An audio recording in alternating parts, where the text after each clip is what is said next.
Bonjour les graphes, ravi de vous retrouver pour cette nouvelle vidéo. On va faire une petite revue crypto, revue donc sur le Bitcoin, les différentes crypto-monnaies et puis les actions qui sont de près ou de loin liées à la blockchain. On va attaquer avec le Bitcoin, Bitcoin dollar, donc pas grand-chose de bien neuf. On continue la poussée sur le Bitcoin, poussée qui continue d'être assez forte. Alors là, faites attention avec les volumes sur ProRealTime. ProRealTime prend pas tous les volumes, donc voilà, ils sont pas à regarder, ils sont pas pertinents. Mais l'idée est toujours la même. Donc on a eu le retournement qui s'est mis en place, cassure de l'oblique, on va chercher une résistance horizontale, on fait une petite conso, on la casse tout de suite, ça prouve la force, le fait que la conso a été assez faible. On casse cette oblique au passage, et du coup on est en train de gentiment remonter sur les anciennes obliques de résistance. Alors, on verra si elles sont pertinentes ou pas. En tout cas, elles continuent d'être ascendantes. C'était quoi? C'était l'ancien triangle ascendant qui avait été cassé par le bas. Et donc, je pars du principe que l'ancienne oblique support, on va dire zone, canal de support, ça dépend comment on va tracer, et résistance. Alors, bien entendu, plus on attend, plus il continue de monter. Donc, actuellement, il est aux alentours de 53 000, 55 000 dollars. Donc je serais partant plutôt en termes de scénario de me dire oui, on peut peut-être continuer à pousser un petit peu la hausse, mais je la limiterai quand même à ces 53 000, 55 000 dollars. Après quoi, j'envisagerai plus en fait une consolidation, une espèce de prorata consolidation avec le début d'une construction de figure. Et pour cela, on reviendrait certainement vers la zone des 44 000 à 42 000 dollars pour s'en servir comme soutien. Et de là, on aurait une construction. Certains commenceraient à parler à ce moment-là d'une tasse avec anse. Pour l'instant, il reste encore évidemment à la construire. Donc voilà un petit peu pour le scénario sur Bitcoin dollar, sur Bitcoin euro, c'est la même idée. Je vais pousser ici l'oblique comme ceci. Donc pour moi, voilà, on va commencer à arriver maintenant sur la partie dure, hein. Mais on a cassé cette résistance, vous voyez, des 41 000 euros. Mais l'idée, alors si je nettoie un petit peu ma chambre, l'idée c'est cette oblique ici pour moi, qu'on peut toujours essayer d'atteindre, mais toujours est-il, mon idée prédominante maintenant va être plutôt la mise en place d'une construction. On peut regarder d'autres cryptos, donc on a Aave, donc ici, ce qui est intéressant, c'est qu'on a la congestion qui est en train de se mettre en place. On avait cassé ici cette résistance horizontale dont on avait pu parler. Il faudra casser ça pour vraiment relancer le mouvement. Donc on est vraiment en train de relancer les mouvements dorénavant. Ce qui va nous intéresser maintenant, c'est les cassures de confirmation. Et donc la vraie spéculation et la vraie poussée interviendrait sur la cassure, vous voyez, de cette zone des 440-450 dollars.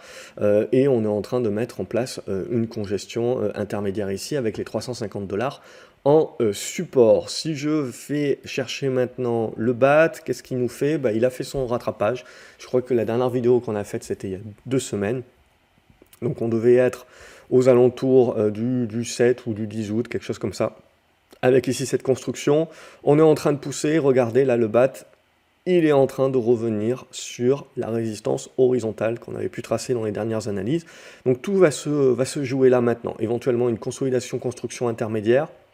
On va rester positif sur le retournement qui est en cours au-dessus des 70 centimes de dollars, mais c'est surtout, vous voyez, le dépassement de ces 90 qui pourrait permettre de valider un petit peu plus la remontada. Au niveau du Bitcoin Cash, qu'est-ce que l'on a? Là aussi, c'est des cryptos qui sont en retrait. Alors bien entendu, quand on dit en retrait, vous avez quand même eu des hausses de 50, 60, 70%, hein, mais elles sont en retrait par rapport à leur configuration qui doit encore confirmer pour qu'on puisse valider des retournements beaucoup plus durables. Donc bon, si vous regardez ces vidéos maintenant depuis quelques semaines, je répète un petit peu la même chose. Là, chaque semaine, c'est exactement la même chose. Donc on est bel et bien dans des retournements qui sont en train de se mettre en place. Ces retournements doivent soit commencer à construire, congestionner, ce dont on avait parlé, soit vont casser par le haut très rapidement. Et à ce moment-là, déborder, vous le voyez, cette zone des 730 dollars, ce qui permettrait de valider un encore plus grand rattrapage vers la zone des... hop, je vais revenir, je suis allé un petit peu trop loin. Vers la zone, hop, les prochains niveaux, je mettrai les 880 dollars et puis pourquoi pas les 1000 dollars. En tout cas, c'est à observer. On a de quoi rester positif au-dessus des 520 dollars et il faut essayer de casser cette zone des 700-730 dollars. Au niveau du Cardano, là, c'est là où on voit la force également et la sélectivité sur les cryptos. C'est là où c'est intéressant, je trouve. C'est qu'on voit tout de suite les cryptos qui ont cette force et qui sont, vous le voyez par rapport au Cardano, repartis comme un tour. À partir du moment où vous voyez où on a cassé la résistance horizontale, donc résistance oblique, c'est le premier départ, et derrière, pour revalider la relance dont on avait parlé, il faut casser les résistances horizontales. Et là, Cardano a cassé cette résistance horizontale, a confirmé avec une deuxième cassure ici, qui a servi ensuite de pullback, et ensuite nouvelle ATH, etc. Et donc là, on est en train de repartir en mode exponentiel. Ce qui prouve réellement voilà, la force de cette crypto par rapport aux autres, et donc sa force relative par rapport aux autres. Et quand on va regarder par exemple le Cosmos, là aussi, on a une certaine force, on le voit, on ne fait pas des nouveaux ATH encore, mais on a cette force qui s'est délivrée à partir du moment où on a cassé la résistance horizontale. Donc, deuxième résistance horizontale ici, sur laquelle on n'a pas fait de pullback finalement, mais qui vous sert dorénavant de support et au-dessus de laquelle vous restez positif. Bien entendu, tout ça est bien volatile, mais c'est les cryptos, c'est normal. Dash, même idée. On avait tracé, vous voyez, cette résistance horizontale ici. On l'a tenté de la percer par le haut, fait un petit pullback, et derrière, on la recasse, et à partir de ce moment-là, on a vraiment la hausse exponentielle qui se met en place. Là aussi, on est en train de regravir des échelons, alors pourquoi pas revenir chercher les 330 $, mais là aussi, à un moment donné, il faudra s'attendre plutôt à de la conso et de la construction. Au niveau du Dogecoin, même le Dogecoin s'y est mis. On avait parlé, vous le voyez, de cette résistance horizontale ici, qui a été cassée par le haut. On est revenu en pullback dessus, et éventuellement, là, on est en train de relancer. En tout cas, les tendances haussières sont toutes en train de se relancer. EOS également se remet, alors c'est là tout de suite où vous pouvez faire la différence entre les cryptos qui sont vraiment suivis et qui sont des projets qui ont certainement un peu plus d'avenir, d'avec les cryptos qui ont un peu plus de mal et qui sont surtout liés à de la pure spéculation. Et on le voit tout de suite, ces cryptos-là, elles sont beaucoup plus en retrait, certes. Elles ont gagné 80, 90, 100% éventuellement sur leur rebond et sur leur relance, mais vous le voyez par rapport à la frénésie qu'il y avait pu avoir ces derniers mois, on est bien loin des plus hauts, et donc on a surtout encore beaucoup de boulot avant éventuellement de les retrouver. Et donc c'est là tout de suite où on peut commencer à voir le ménage qui est fait et la consolidation du secteur qui est en train de se mettre en place avec des liquidités qui vont surtout se remettre avant tout sur les dossiers les plus propres entre guillemets. Donc sur EOS, vous le voyez, vous avez eu un très beau rebond, le retournement est également acté là aussi, tant que vous allez être au-dessus des 4,80 $, mais il y a encore pas mal de boulot avant de pouvoir parler d'un retournement beaucoup plus durable, beaucoup plus long terme. Et ça commencera notamment par cette zone des 6,70 $, 7,20 $ pour revenir breaker. Au niveau de TH, donc au niveau d'Ethereum, là, vous le voyez, on avait mis la résistance horizontale ici sur les 2900 $ pour arrondir. Ça a servi de support, donc tant qu'on est au-dessus, on reste positif. On est éventuellement en train de tenter un nouveau pic ici, mais on le voit, on va commencer à taper un petit peu dans des zones de résistance. Mais toujours est-il que la tendance est haussière pour moi, au-dessus des 2700 $, 2900 $, c'est haussier, point barre. Au niveau d'Ethereum classique, on a le rattrapage qui est en train de s'effectuer également. Vous avez vu, on a cassé l'oblique, on a cassé la première horizontale qui a servi ici de pullback et de support. Après être allé chercher la deuxième résistance, donc que le marché nous a validé ici sur cette zone des 81 $, on va arrondir, donc qui sera vraiment le niveau à percer pour revoir certainement une poussée vers les 100 $. Si jamais on a une consolidation qui doit se mettre en place, on reviendrait travailler certainement la zone des 55 à 60 $. Horizon, qu'est-ce que ça nous fait de beau? Ben, pas grand chose aussi, on va considérer que ça fait partie des cryptos un petit peu faibles, éventuellement un biseau ascendant. Par contre, ça peut redevenir un petit peu plus fort sur la capacité de casser les 85 $. Donc il va falloir y aller. Au niveau de IOTA, c'est la même chose également, plutôt une crypto donc en retrait qui pourrait revenir sur le devant de la scène sur des passements là des 1,30 $, 1,40 $. Ça sera vraiment le niveau pivot et les 90 centimes de dollar qui vous servent de support à ce stade. Litecoin, c'est même configuration. Donc en gros, là c'est simple, sur ces cryptos là, c'est soit ça passe et on a vraiment des poussées exponentielles qui se mettent en place en mode effet de rattrapage. Donc on le voit ici sur débordement des 192, 193, il y aura aussi ce niveau des 215. Soit on va attaquer, alors il faudra voir ce que le Bitcoin décide évidemment, soit on va attaquer, ce dont je vous parle, c'est les constructions de moyen terme, avec les congestions et des constructions de figures. Le Monero, qu'est-ce qu'on a de beau sur le Monero? Ben, on a eu le break là ici. Alors l'horizontale, je ne l'avais pas tracé apparemment sur la dernière analyse. J'avais tracé celle-ci, mais qu'on a cassé un petit peu. Mais c'était plus celle-ci qui était intéressante sur les 280 $, qui est donc cassée, qui vous sert de support dorénavant. Et on est en train de revenir éventuellement sur d'autres niveaux de résistance aux alentours des 350 $ à ici, cette zone ici des 380 $. En tout cas, au-dessus des 280 aussi, c'est positif et on a effectué le rattrapage. Néo, éventuellement, si ça veut effectuer le rattrapage, ben on est en train de travailler la résistance. Ici, hop, pas tracé. Alors, celle-ci, elle est pas mal finalement, le hasard fait bien les choses, mais on va parler plutôt d'une zone. Donc on a ici la zone des 61 $, 60 $ pour arrondir à 67, donc 60-70 $.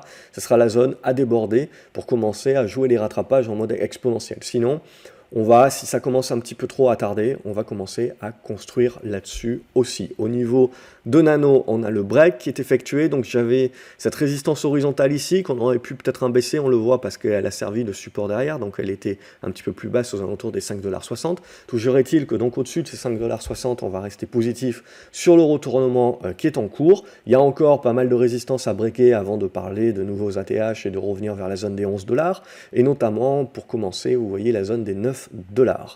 Au niveau de OhMySgo, même chose, un petit peu une crypto qui est un petit peu en retrait, même si bien entendu vous êtes à 100% de hausse depuis le point bas, donc ça fait déjà des bons rebonds.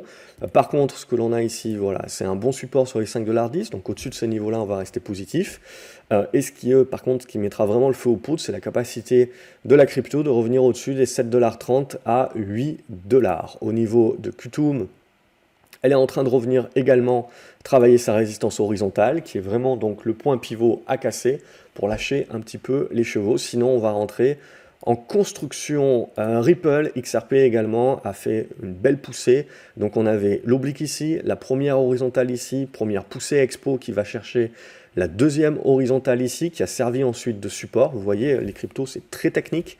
On matérialise bien. Ça n'a pas eu l'air de trop chambrer le marché. Par contre, ça, c'est ce qui va un petit peu plus intéresser le marché dorénavant. Alors il y en a certains qui verront une oblique de cette manière-là, toujours est-il que c'est cette zone-là des 1,35, 1,40 centimes de dollars qui sur cassure peut permettre au Ripple de revenir chercher ses plus hauts. En tout cas, le support à court terme est sur cette zone des 1,10 $. Au niveau de Stellar, il est un peu plus en retrait Stellar, mais on le voit, il est en train de travailler également sa résistance qui peut commencer à lâcher les chevaux si elle lâche. Donc vous voyez cette zone des 40 centimes de dollars. Et donc là, à partir de ce moment-là, on viserait un retour vers la zone des 57-60 centimes de dollars pour arrondir dans cette zone. Au niveau de Tezos, même chose, un petit peu en retrait, mais on est en train de venir travailler les niveaux de résistance 4,10 $, on le voit, jusqu'à la résistance horizontale que je mettrai à 4,50 $, c'est pas rien, et vous avez quand même 10% entre les deux.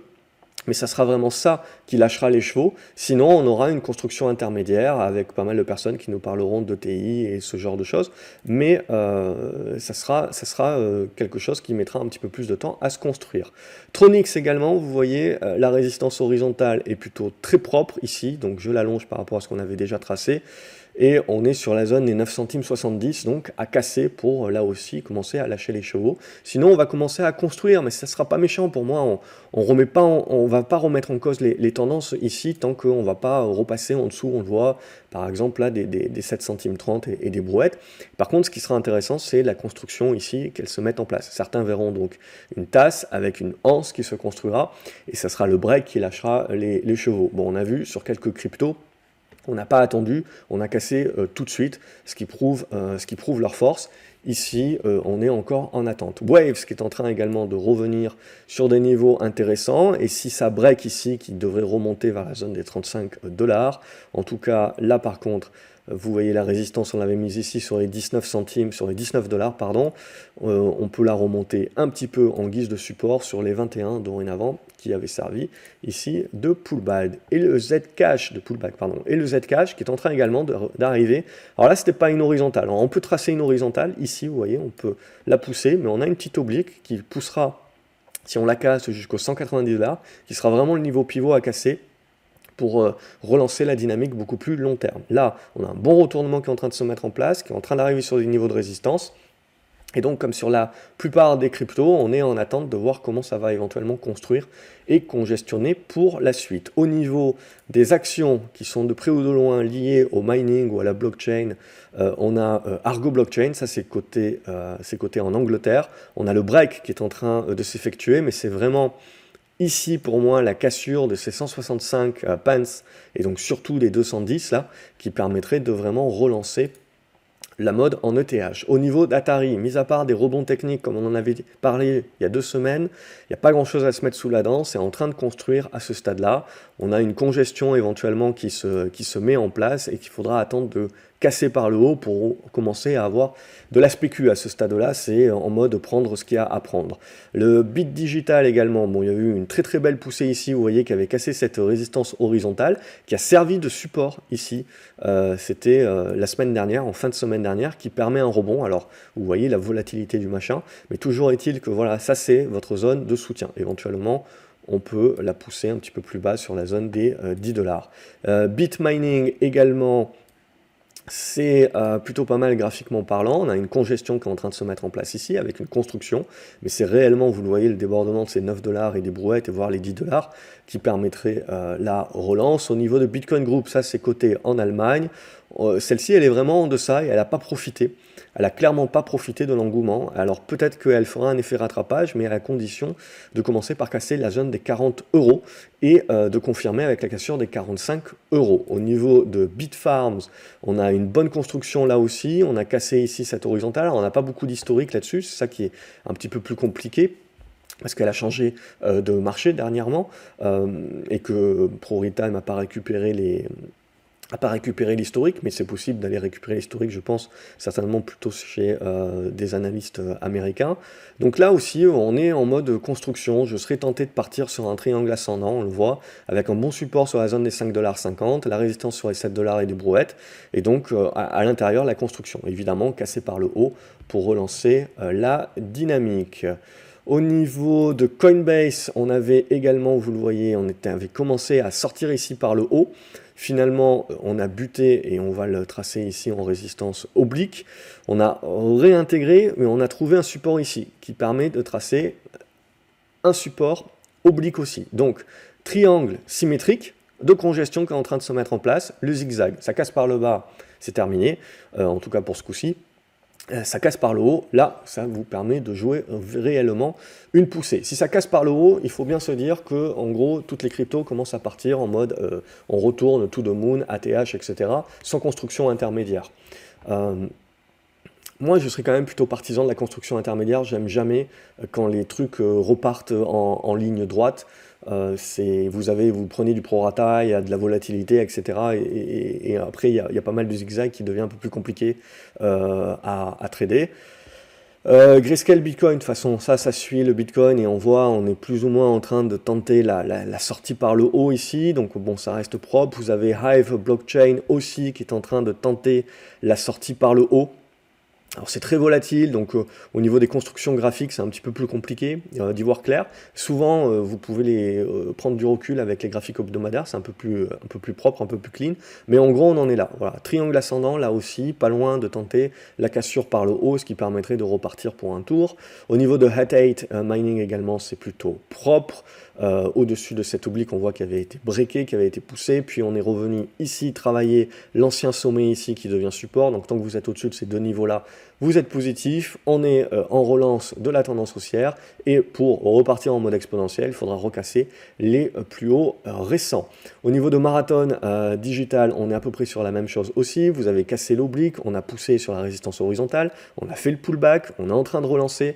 Donc cette fois-ci, il faudra réussir à passer cette zone-là des 38 $ pour relancer la machine. Au niveau de MicroStrategy, c'est à peu près la même idée. Je vais partir également sur une oblique, pas super propre, et sur un large triangle de cette zone-là. Tant que vous ne refermez pas ce gap-là, on reste positif sur la tendance, mais c'est surtout le débordement en voie de cette zone des 800 $ qui permettrait de relancer le Schmilblick. Au niveau de Microvision, par contre, c'est toujours dans le pâté. Il n'y a pour moi pas grand-chose à se mettre sous la dent tant que vous ne redépassez pas les 16 $. Au niveau de Overstock, pareil, c'est dans le pâté, pas grand chose à se mettre sous la dent tant qu'on va pas repasser au-dessus des 80 $.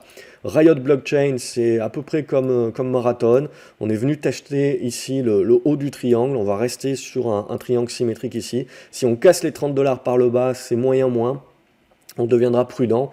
Et par contre, c'est bien la capacité du titre à casser les 38-40 $ qui relançait le schmilblick. Mais on voit sur les actions, mis à part les mouvements qu'il y a eu ces dernières semaines, on sent que ça rame un petit peu plus là, donc pour plus une construction.